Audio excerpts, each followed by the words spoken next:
Hi, welcome. My name is Dale McCluskey, and on this video I'm going to be showing you how to create follower moments through within the home environment, and showing how relational change is created through being proactive with creating change. Now here, it's understanding how a dog's decision-making process is influenced and governed that way at the social relational level, and knowing that influence is needed right out of the starting gate to make sure the motives clean up. So when how a dog responds to its environment, other people, other animals, it pivots directly off what's established through the dog owner. So this technique, this method is about being proactive in such a way that what it does is it repaints the relational landscape. So here this really sets up the foundation stone, so to speak, so that as Titan here in this case is reacting to his environment around here in this area, he's going to react to it within a follower state of mind. So, but here as you do the start to bring this level of influence online to create kind of like a wow factor, what you're looking for is the reaction. Okay, so here knowing, say, because here I define the distinction between relational influence and corrective influence. So we're not waiting for bad behavior that way and offering up a correction, okay, to interrupt that state. We already know that Titan, and be your dog, is in need of relational change, so we're being proactive in creating that. We're being very intentional with bringing the dog into this script and starting to create change through setting up these moments. So what these moments do is they bring me into the picture within that moment, so I fade in. And what that represents is the head turning in. Okay, you'll see influence take hold, the head will turn in, and I'll have a calm state of mind for a second or two. And so those moments at the same time are also the building blocks of change. So as they build on top of each other daily, they start to influence the dog's overall state of mind. Okay, so therefore I can start to temper back this method.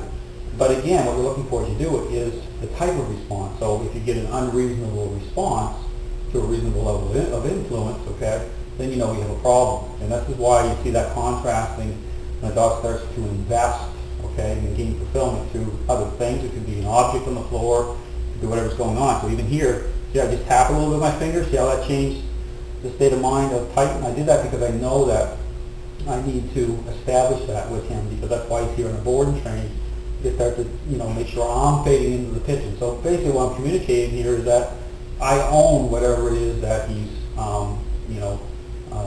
connecting with, say, going onto the couch. And so, how you communicate that too. I know I can communicate such a way to say that he's not allowed on the couch, period.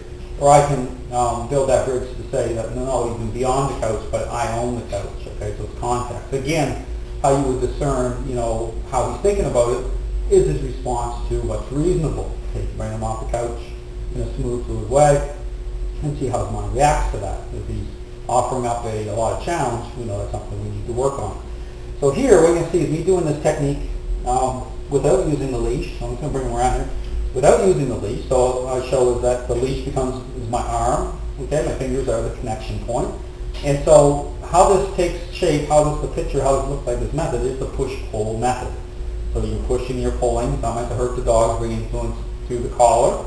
And I'm just using a flat, straight collar, and through the upper shoulder blade area. So it's pushing and pulling. It's bringing the mind to more of it's like an I own moment. Okay, and so what that represents is you see the head turning in towards me slightly, so it's like coming through me. So it's like a ripple effect. So it's the wow factor. It's about being intentional about bringing him into this script. So here, I'm going to get him in motion a little bit. Let me show you how this kind of looks, and then I'm going to sit over here as I'm watching TV and hanging out with him just to see how this looks in more like just a daily situation. But again, when you're doing this method first starting it, if the dog's offering up a lot of challenge, you want to use the leash to help to redirect that first, and then switch over to your arm and hands. Because if the dog's really giving, a lot of challenge going on, you don't want them grabbing into your arm and everything. You need the leash to help to kind of redirect that, and then work off your moment, and then the dog will be more accepting after a few days, and then transition into off-leash method. So here, again, when you do this too, the dog's really trying to get away from you and everything. Use the leash to block off certain areas of the house. But again, I stand up. I'm going to bring him up, and I'll bring him up to a sit. I can move him kinetically. I move this way a little bit. He'll rise up the leaves here, so I don't have to just lift him straight up. He's up here. I'll just do a little push-pull. I'll make you a couple of these. and then just relax. Just relax.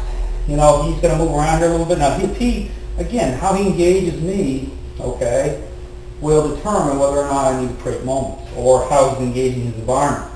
And again, I'm creating the moments, but his reaction to influence will determine that as well. So here, as this takes hold, he should start to just kind of relax.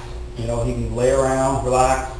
If he's really putting out a lot of, energy, and he's really going into certain things, you want to create these moments that way. So bring him up again.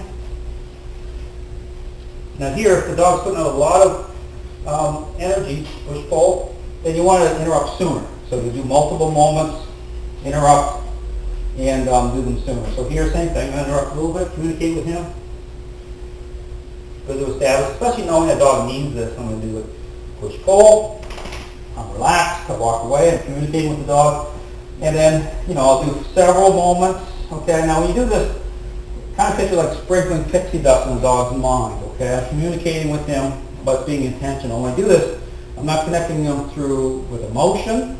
Okay, I'm not being angry or upset with him. It's about what's reasonable. Okay, I'm just in a leadership mode. I'm confident. I'm communicating. I'm just saying I own. So it's just like scattering these moments throughout the home environment so that when I'm not there, it's as though I still am there. It's like leaves a residual effect. So again, I'll bring him up one more time just to show this. Bring him up. Do push-pull.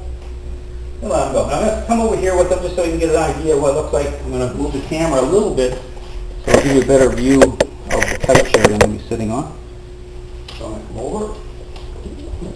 And here I'm just bringing him over with my hand.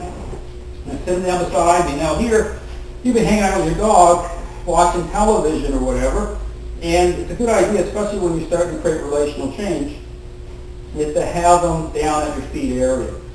If they've been on the couch or on you, you want to get them off.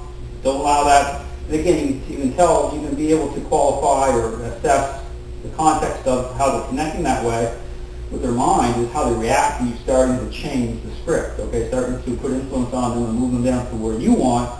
Okay, if you get an unreasonable reaction, it's not good. You need to change that, and you need to adjust this so that it's in the right relationship. It's like reconciling the relationship, because it's a big deal for a dog. For the person to become the pivot point. So right here, tighten down my feet. I can hang out, watch TV, but as I'm doing this, I'm going to be doing a little moment. Push-pull, couple push-pulls. Now I might want him to lay down. I'll put him into a down position. Okay, down. Push-pull way down here a little bit.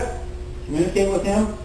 And then, just to reconcile how he's with me. It's very important because to a dog, it's a big deal. Their minds pivot this way.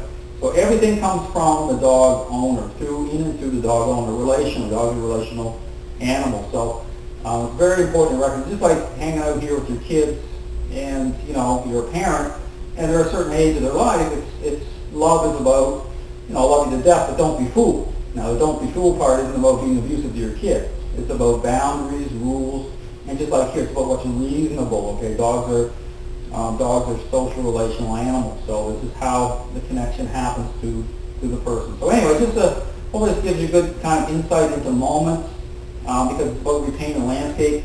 You have to establish that, and so it's going to affect how the dog responds to its environment. So anyway, thanks for watching. Hope you have a great day.